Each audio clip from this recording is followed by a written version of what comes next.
Assalamualaikum warahmatullahi wabarakatuh. Selamat pagi, Sobat Teknik Industri. Dimanapun Anda berada, pagi ini kita akan membahas sesuatu yang penting banget untuk kalian ketahui di pekerjaan-pekerjaan ataupun di aktivitas kalian sehari-hari.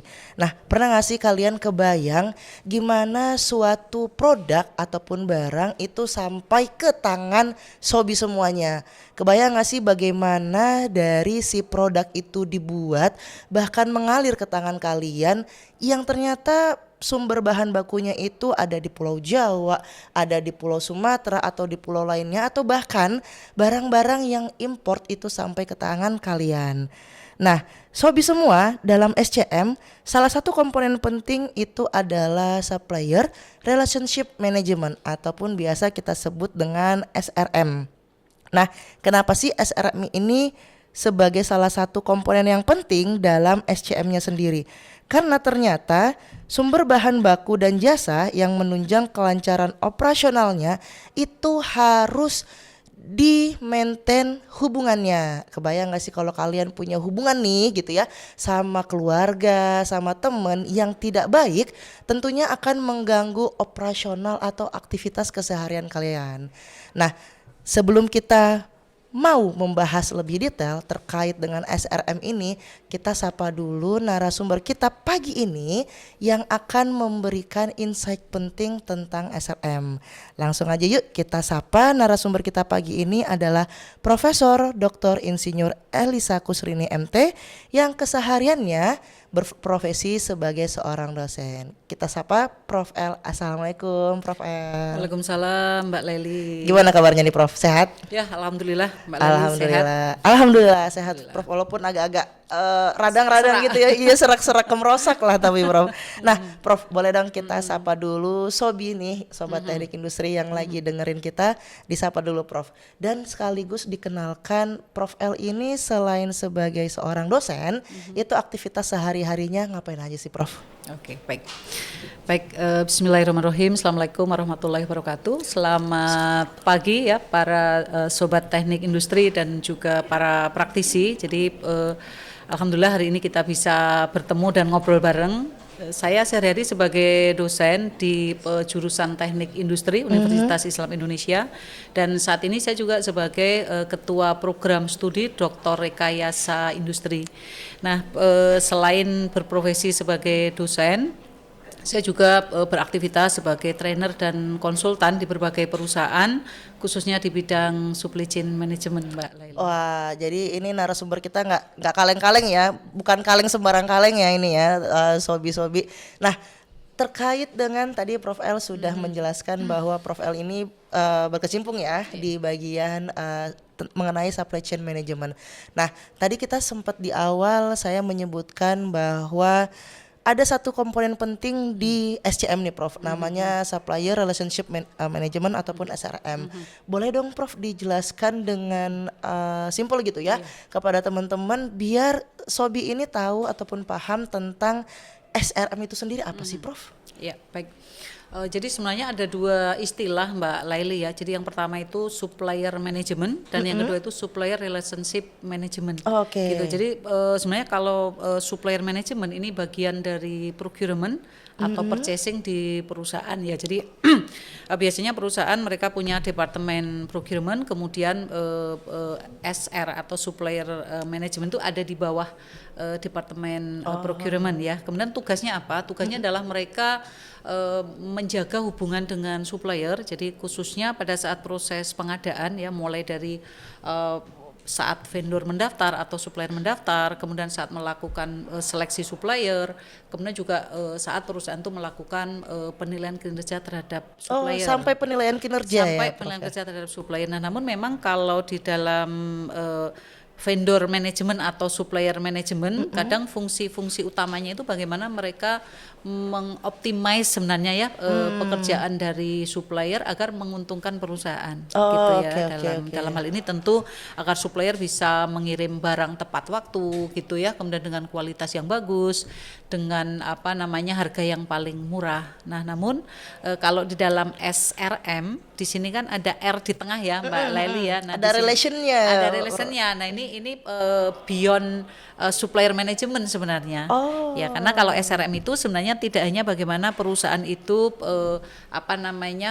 menjaga hubungan dengan supplier agar supplier bisa memasok barang dengan kualitas bagus, tepat waktu dan murah, tapi termasuk juga bagaimana perusahaan itu membantu supplier ya, sehingga supplier itu punya kapabilitas dan kemampuan, dan bagaimana mereka itu menjaga hubungan dalam jangka panjang dan strategis dengan supplier. Oke, berarti sebenarnya perusahaan tuh punya peran yang penting juga ya Prof ya dalam mencapai bagaimana si vendor-vendor kita nih ya itu bisa mencapai kualitas yang kita inginkan ya Prof ya. Betul. Jadi memang seperti tadi Mbak Laili sampaikan ya bahwa dalam supply chain spending atau pengeluaran khususnya kalau di manufaktur ya untuk pembelian raw material dan sebagainya itu hampir 50-60%. Wah. Nah, sehingga kita bayangin ya, jadi banyak ya Prof ya. Kalau kita bisa mengefisiensikan ya pembelian kita, kemudian kita bisa mendapatkan barang yang bagus gitu. Nah, tentu perusahaan itu akan bisa sangat efisien juga ya di dalam proses produksinya, kemudian juga di dalam mendeliver barang ke customer. Oke, dan tentunya nanti hasil akhirnya yang kita inginkan adalah bisa berhasil memproduksi barang yang lebih murah ya Prof ya. Iya, exactly. Oke, nah jadi ternyata SRM ini selain penting bagi si perusahaan, itu juga penting bagi si vendornya sendiri gitu ya. Karena kalau misalnya mungkin relationnya ini tidak baik, si vendor nggak bisa dipakai juga dong ya Prof ya sama perusahaan ya. Iya, benar-benar. Dan juga begini Mbak Nelly, jadi tidak semua vendor itu punya kapabilitas ya dan kemampuan untuk bisa mensuplai barang atau jasa ya yang sesuai dengan keinginan perusahaan. Sehingga perusahaan kan perlu membantu mereka gitu ya, untuk meleverage mereka ya, untuk menaikkan kinerja mereka. Nah, di sini fungsi daripada R yang di tengah itu Mbak Laili. Oke, karena mungkin banyak orang yang berpikir seperti ini Prof. Ngapain sih kita capek-capek gitu ya, ngapain kita capek-capek untuk menjaga si SRM ini gitu, karena mungkin banyak yang nggak tahu manfaat-manfaat dari SRM sendiri gitu ya. Boleh dong Prof dijelasin lebih detail sedikit terkait dengan apa aja sih manfaatnya dari si SRM ini bagi perusahaan dan juga bagi si vendornya sendiri Prof. Baik. Kalau dari sisi perusahaan tentu perusahaan bisa mendapatkan barang ya atau pasokan begitu dengan harga yang bagus ya, kualitas yang bagus, waktu kirim yang bagus ya, kemudian juga ketersediaan bahan itu bisa terjamin begitu. Contoh pada saat pandemi kemarin misalnya ya Mbak Laili ya. Pandemi ya Prof ya. Pada pandemi kemarin ya. Jadi pada saat pandemi kan banyak sekali perusahaan-perusahaan yang kesulitan untuk mendapatkan pasokan. Nah, namun kalau mereka punya hubungan yang baik ya dengan vendor, nah tentu mereka akan diprioritaskan nih ya. Jadi pada saat kondisi-kondisi katakan keterbatasan supply, emergency dan gitu sebagainya, ya.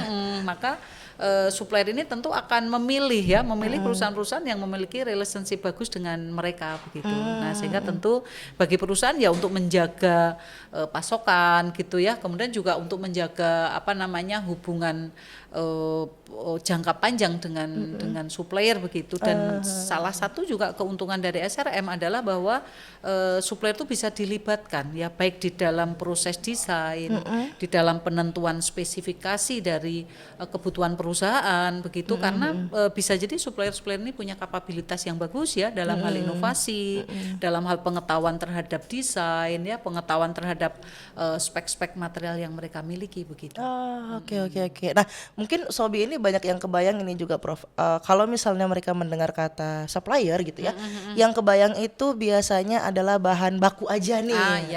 Iya kan? Nah, tapi sebenarnya supplier yang dimaksud ini apakah memang terbatas hanya pemasok bahan baku atau bisa jadi supplier yang lain nih Prof nih? Iya, betul. Jadi sebenarnya kalau secara istilah supplier itu banyak istilahnya Mbak Laili ya, dan kadang terminologinya itu bisa beda-beda ya. Oke, boleh Prof dijelasin Prof. Jadi ada istilah supplier ya, ada istilah vendor. Oke, ada benar, istilah rekanan, kadang juga dipakai ya, ada istilah pemasok, kadang kontraktor, subkontraktor gitu. Jadi memang secara general bahwa yang disebut sebagai supplier itu adalah perusahaan begitu ya. Sebenarnya ini juga bisa individu juga Mbak Lely ya, yang mensuplai barang atau jasa ke perusahaan lain. Barang atau jasa ya Barang Prof atau ya. jasa, Oke. Jadi tidak serta-merta hanya barang aja atau bahkan bahan baku doang ya Prof ya. Ya, sehingga bisa jasa ya, bisa jasa baik itu jasa logistik misalnya gitu ya, jasa konsultasi misalnya, jasa tenaga kerja dan lain sebagainya begitu. Oke, baik-baik. Nah, saya tuh juga sering ini loh, Prof. Akhir-akhir ini kita bisa lihat Instagram, TikTok gitu ya. Saya sering follow beberapa entrepreneur nih, Prof. Entrepreneur muda di Instagram gitu ya. Beliau itu sering nge-share kesehariannya tentang proses produksi di perusahaannya gitu. Bahkan beliau sampai rela datang ke suppliernya atau ke vendornya untuk melihat proses produksi sendiri si bahan baku yang akan disuplai ke perusahaannya gitu. Nah, menurut Prof L ini termasuk dari menjaga si SRM itu nggak sih Prof? Ya betul Mbak Laili. Jadi sebenarnya kalau kita lihat aktivitas SRM ya, jadi tadi di awal saya sampaikan bahwa ada supplier management, ada supplier relationship management ya. Jadi supplier relationship management itu merupakan extended dari supplier management. Kalau supplier management lebih pada kegiatan-kegiatan fungsional ya. Tadi misalnya pada saat vendor mendaftar, pada saat kita perusahaan melakukan seleksi, pada saat mereka melakukan penilaian kinerja terhadap supplier ya. Nah, namun di dalam SRM ya itu ada aktivitas lain sebenarnya. Nah, salah satunya yang Mbak Laili sampaikan tadi. Jadi ada namanya vendor development atau supplier development. Itu bagaimana perusahaan itu membantu vendor, membantu supplier, baik itu dalam bentuk bantuan engineering misalnya ya, seperti tadi misalnya ya. Jadi perusahaan datang ke fasilitas supplier, kemudian melihat ya, kemudian bisa memberikan masukan-masukan. Proses mana nih yang perlu misalnya ya diperbaiki, mana yang perlu gitu ya, Prof, ya. mana yang perlu diperpendek dan lain sebagainya ya. Nah, kemudian juga aktivitas lain sebenarnya di dalam SRM selain tadi perusahaan menilai kinerja dari supplier juga menilai kinerja perusahaan, Mbak. Oh, bisa ya Prof ya? Iya, banyak perusahaan-perusahaan melakukan semacam survei begitu ya untuk mengetahui feedback yang disampaikan oleh supplier terhadap kinerja pengadaan mereka. Oke. Karena tentu saja bisa jadi ketika nggak cocok ya Prof ya, mereka bisa jadi putus kontrak ataupun putus mensuplai barang-barangnya ke perusahaan kita bahkan ya Prof ya. Oke. Ya, saya baru kebayang nih Prof. Karena yang namanya relation itu kan dua ya. Iya, betul. Bisa Harus jadi two way ya. iya benar, harus two way gitu. Bisa jadi ada yang tidak cocok salah satu darinya. Oke, Kak, boleh nggak Prof dikasih contoh di perusahaan-perusahaan yang kita bayanginnya perusahaan yang besar gitu ya, biar teman-teman Sobi ini bisa kebayang contoh perusahaan besar yang SRM-nya baik nih Prof nih. Oh iya, oke. Ya, sebenarnya memang kalau perusahaan yang nasional ya atau multinasional katakan boleh, ya, Bro. memang yang sering dipakai sebagai benchmark itu Toyota. Oh, Toyota. Kenapa nih Prof nih kalau boleh tahu nih? Iya. Karena kalau kita lihat ya bahwa Toyota dengan lean manufacturing mereka mereka itu melakukan kegiatan-kegiatan untuk membantu supplier mereka. Suppliernya kan banyak ya kalau Toyota itu ya. Sehingga kemudian mereka melakukan bantuan-bantuan ya kepada supplier mereka baik untuk mendapatkan raw material yang lebih bagus kualitasnya ya, melakukan proses yang lebih bagus begitu sehingga vendor-vendor yang ada di Toyota ini bisa memenuhi spesifikasi yang ditentukan oleh Toyota. Kemudian juga perusahaan lain Unilever misalnya, ya Unilever ini melakukan pembinaan terhadap vendor-vendor mereka untuk membantu mencapai sustainability, program-program sustainability yang dicanangkan oleh Unilever. Nestle juga begitu Mbak Laili ya, jadi membantu petani-petani ya, dari petani coklat ya, petani kopi begitu, untuk kemudian mereka bisa menghasilkan produk yang berkualitas ya, tepat waktu dan sebagainya. Nah, ada nggak sih Prof tanda-tanda gitu ya yang bisa kita lihat bahwa si perusahaan A atau perusahaan B itu menjaga SRM-nya dengan baik? Nah, ya.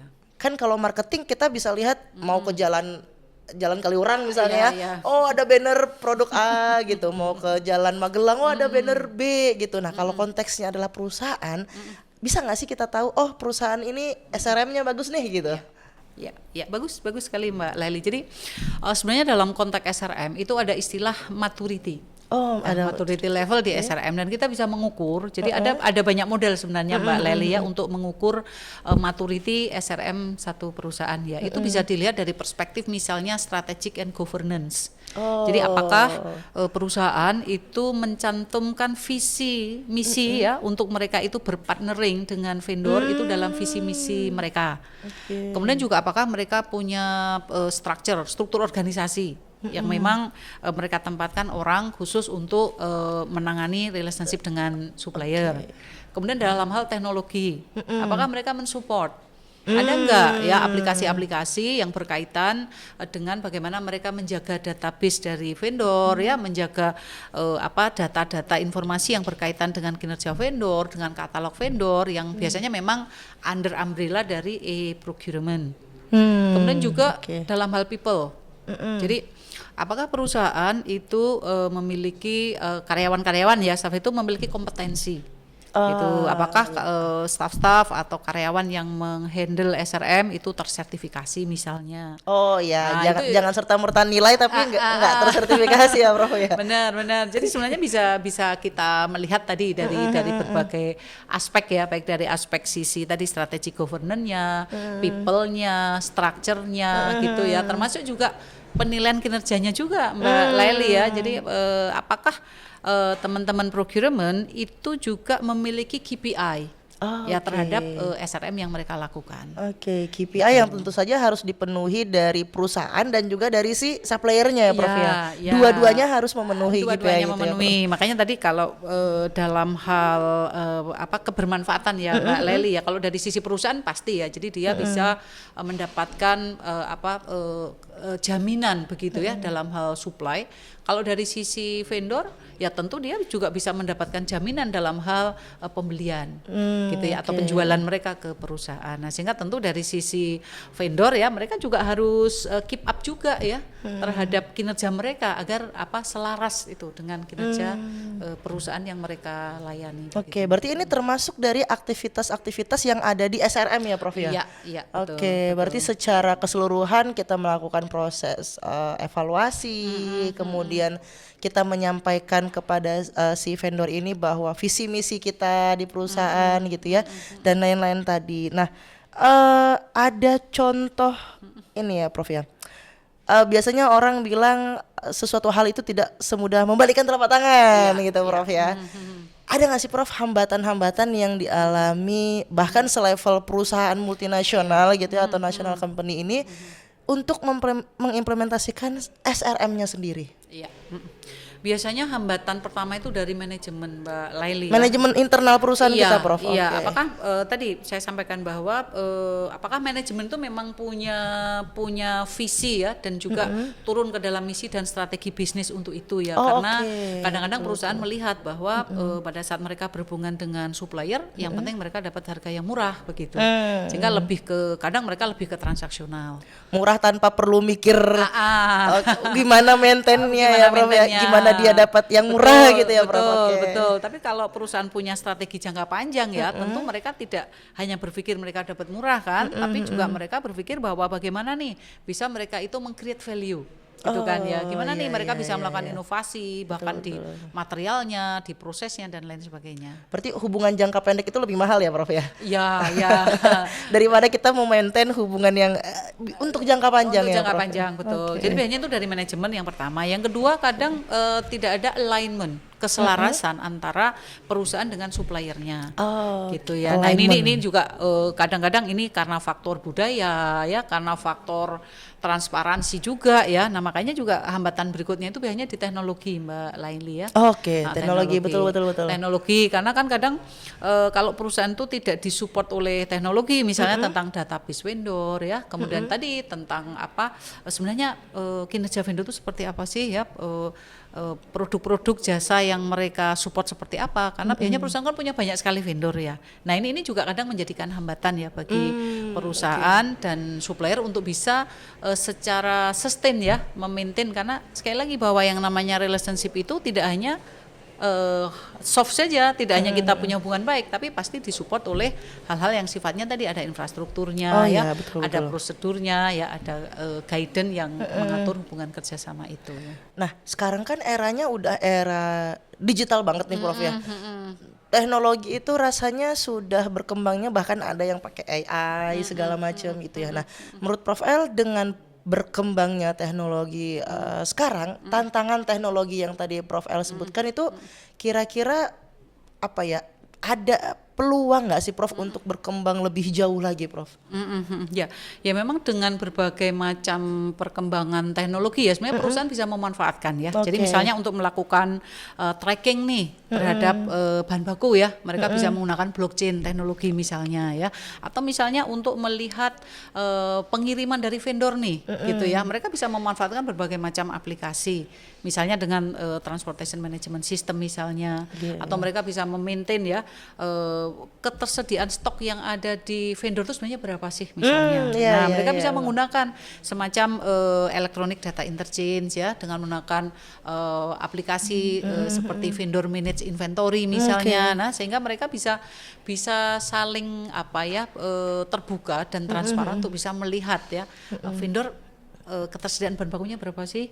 Nah, vendor juga bisa melihat nih gimana nih ketersediaan bahan baku yang ada di perusahaan yang pasok gitu dipasok ya, secara real time kan. Nah, sehingga dalam rantai suplai kan akhirnya mereka tidak terjadi bias informasi kan ya. Sehingga itu juga bisa mengefisiensikan katakan inventory baik di level perusahaan ya, di level supplier maupun juga di level suppliernya supplier, atau yang sering kita sebut ada first tier, ada second tier, ada third tier dan seterusnya begitu. Oke. Jadi sebenarnya perkembangan teknologi ini tentu saja bisa sangat membantu ya Prof ya.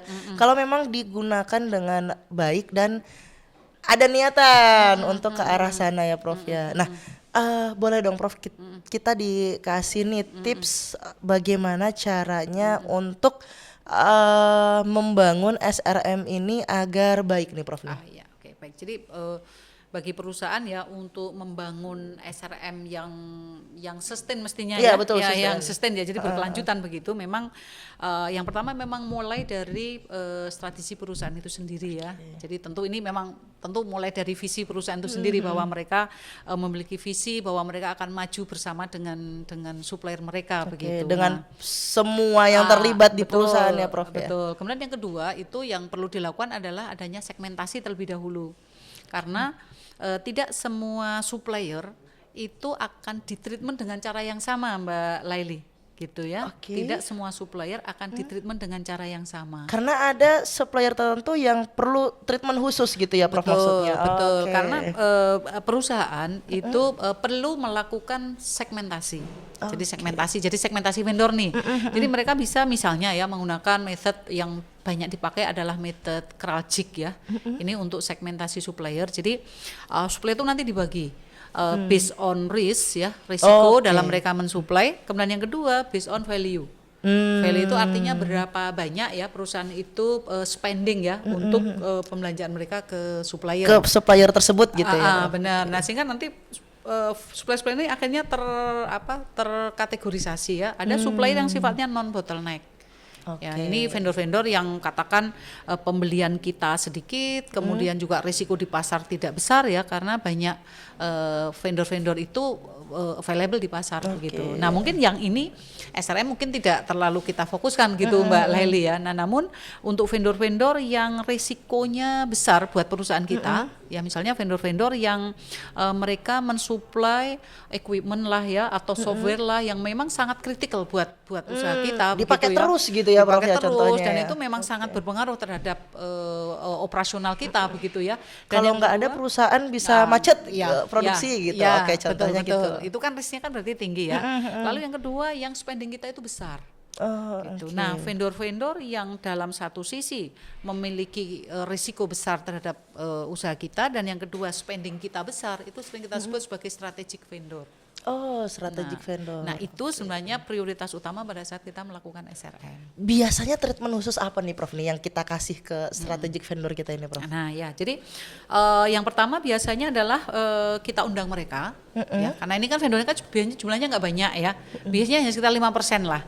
Jadi Pareto itu berlaku sebenarnya Mbak Leli ya. Jadi biasanya kan katakan 80% sebenarnya ya vendor-vendor yang ada di perusahaan itu masuk ke dalam kategori vendor-vendor yang tadi sering kita sebut sebagai non bottleneck ya, sering kita sebut sebagai bottleneck. Bottleneck itu yang value-nya kecil tapi risikonya besar. Ada juga yang leverage itu value-nya besar tapi risikonya kecil. Nah itu overall biasanya 80% lah ya, 80% lah. Nah lalu ya 15-20% tuh masuk di yang strategik. Bahkan yang inti itu biasanya sedikit sekali. Mungkin sekali 5%, 10% begitu. Nah jadi apa yang kita lakukan ya tadi ya. Jadi apa yang kita lakukan apa yang kita lakukan untuk menjaga ataupun treatment khusus bagi vendor tersebut, strategic vendor tersebut. Iya betul ya. Jadi yang pertama dalam hal kontrak, gitu ya. Jadi banyak kontrak untuk vendor-vendor yang strategik ini banyak kontrak yang sifatnya itu jangka panjang. Oke. Hitungannya 5 tahunan, 10 tahun, bisa sampai bisa, selama itu ya, Prof sekitar 3 tahun 5 tahun lah ya gitu. Karena kan tadi ini kan vendor-vendor yang sangat berpengaruh terhadap bisnis kita. Benar. Gitu kalau ya. misalnya dia putus di tengah jalan, kita susah nyarinya lagi ya Prof. Betul. Oke. Kemudian yang kedua, kadang kita juga melakukan semacam joint operation ya, mungkin joint venture begitu ya, untuk memastikan ya, karena kan ini balik lagi kan ini vendor-vendor yang strategik buat kita gitu ya, terhadap mereka. Lalu kemudian mereka bisa kita undang. Untuk melakukan ada yang kita sebut sebagai praktek AC, Early Supplier Involvement. Oh, itu apa nih Prof? Boleh di-spill dikit nih Prof nih. Jadi, biar teman-teman sobi tahu nih Prof. Jadi pada saat perusahaan itu katakan misalnya akan melakukan improvement atau akan melakukan pengembangan produk misalnya, atau bahkan mungkin dalam operasional mereka bisa mengundang supplier atau mengundang vendor ya, untuk apa? Untuk melakukan kolaborasi. Bahkan dalam menentukan target pasar itu mereka bisa mengundang vendor ya, bahkan dalam desain produk, bahkan di dalam menentukan spek, desain proses. Vendor-vendor ini bisa kita undang untuk discuss bareng menentukan apa nih sebenarnya improvement yang bisa dilakukan oleh perusahaan. Bisa se-intimate itu ya Prof? Bisa se-intimate itu ya, bisa sampai sebegitu dekatnya. Iya, sebegitu gitu. Dekatnya Prof ya.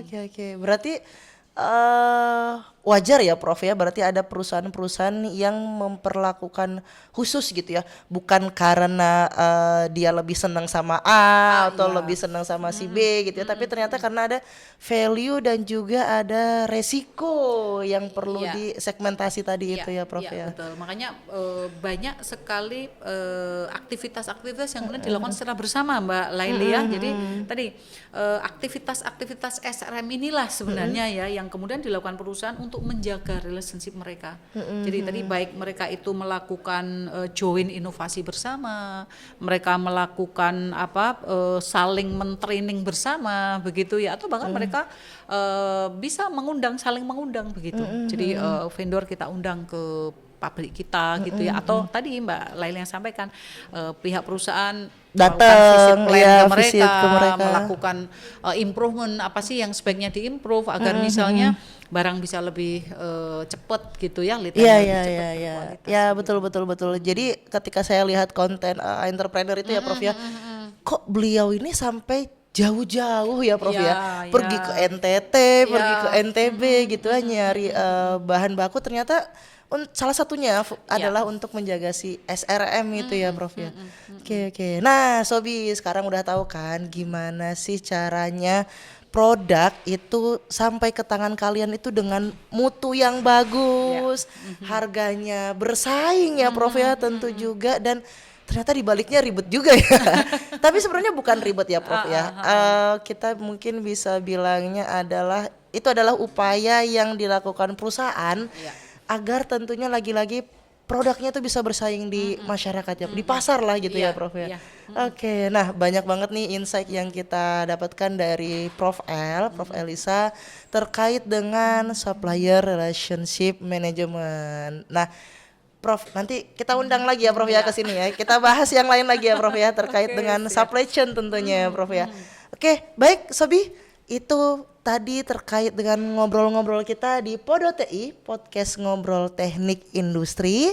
Kita akan kembali lagi tentu saja dengan topik-topik yang menarik, nggak kalah menariknya dari topik kita hari ini bersama dengan Prof L. Prof, terima kasih nih Prof sudah Ya, datang sama-sama, hari ini. Mbak Leli. Sehat-sehat selalu Prof Amin, ya. amin. Semoga kita diberikan kesempatan untuk sharing gitu ya terkait dengan ilmu-ilmu yang ada di sekitar kita dan tentu saja bermanfaat untuk sobi sekalian. Oke, sampai ketemu di Podo TI selanjutnya. Bye bye. Assalamualaikum. Waalaikumsalam. Terima kasih Prof. Terima kasih.